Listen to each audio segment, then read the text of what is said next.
It's the Folklore Scrolls. Aw, yeah. I'm John. Goose. And today we got ourselves another SCP-131 Object Class Safe. Special containment procedures. No special safety procedures are taken with this. Oh, that's the first time I've seen that there, It's Goose. safe. Yeah, they're free to travel about the site. Site 19 apparently, so long as they do not attempt to enter any restricted areas or attempt to leave the facility. Casual contact with the subjects is permitted, but it's recommended that such contact be kept to a minimum to prevent the creatures from forming an attachment to the personnel. Hourly tabs are being kept on the subjects at all times. Failure to account for their presence at these times constitutes a level 1 lockdown situation. Any report to abuse or mistreat the subjects will result in harsh reprimand. All right. Descriptions of SCP-131A and 131B, affectionately nicknamed the iPods, by personnel, are a pair of teardrop-shaped creatures, roughly 30 centimeters, 1 foot in height, with a single blue eye in the middle of their bodies. SCP-131A, I'm going to call him A, is burnt orange in color, while B is mustard yellow. At the base of each creature is a wheel-like protrusion which allows locomotion, suggesting that the creatures may be biomechanical in origin. The subjects can move surprisingly fast, covering over 60 meters or 200 feet in a matter of seconds. They included that for us Americans. It's meters, gosh dang it. The subjects have a lack of braking system, which led to rather spectacular, if not amusing, mishaps involving the creatures. Oh, such hilarious hijinks. I could make a little Running into movie walls. about them. The subjects have also shown the ability to climb sheer surfaces and have gotten lost in the air vents on more than one occasion. Ho, A and B. So this picture they got here, it's pretty crazy. It looks like a couple of little pieces of candy, kind of like those Kisses, Hershey's Kisses, but they just shoved an eyeball into it. Would you want one as a pet? Looking at them. Oh yeah.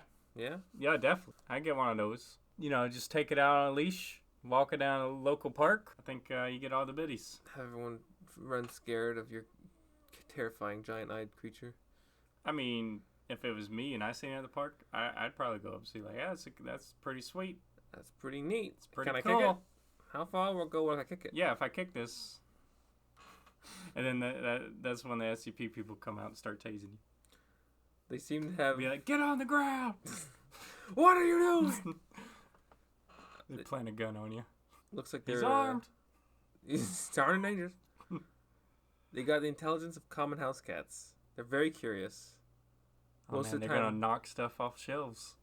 They're gonna just roll over people's keyboards for no reason. They like to roll around the facility, watching people at work and catching peeks at other safe class SCPs. The subjects seem to be able to communicate with each other via untranslatable high-pitched babbling. The subjects have never been observed to blink, even in laboratories when the subjects have been videotaped for over 18 consecutive hours. Well, it was a 24.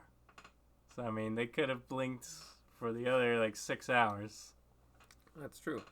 The subjects seem to respond well to any affection given to them and will quickly bond to the giver of said affection, much in the same way a puppy bonds with a human being.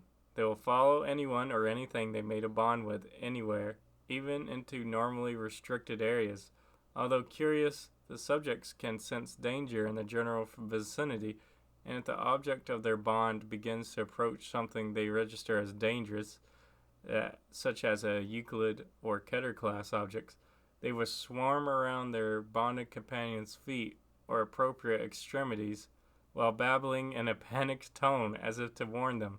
Because of the daily dangers faced by Site 19 staff in dealing with the Euclid and Keter class objects, it is recommended that staff avoid making attempts to bond with the subjects, as it can pose a distraction during delicate operations and experiments, and may pose a danger to the subjects themselves. See Addendum 131-1. If the subjects are ignored by their bonded target long enough, they will eventually lose interest and return to their normal activities. It should be noted, the subjects require no real care or maintenance from the site staff. They don't eat, they don't leave droppings, or even sleep. It would seem that the only sustenance they require is visual stimulation, although this requires further study to verify. Subjects A and B were found in a cornfield outside of a place that they won't tell us in the year 19 something something. It's all black. They were promptly transported to Site 19 via... Oh, that expunged. When they were downgraded to a safe class and given free reign across the site, once it became clear that they were not broadcasting what they saw to any hostile foreign powers. Addendum 131-1. Here's the incident.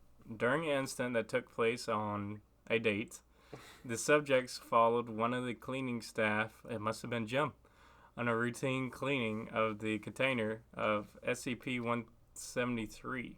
After their normal attempts to warn the cleaner of the danger were ignored, the creatures rushed into the container in front of him and the other two personnel on duty. Once inside, the staff members observed the subjects sitting in front of SCP-173 and watching it intently, as if aware it could only move if unobserved.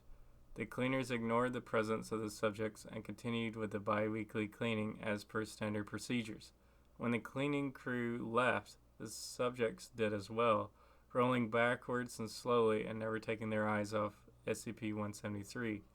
Current applications of SCP-131A and 131B as wardens for SCP-173, and perhaps other SCP which require constant observation, such as SCP-689, are being considered. We'll have to check those out on another episode. That's right.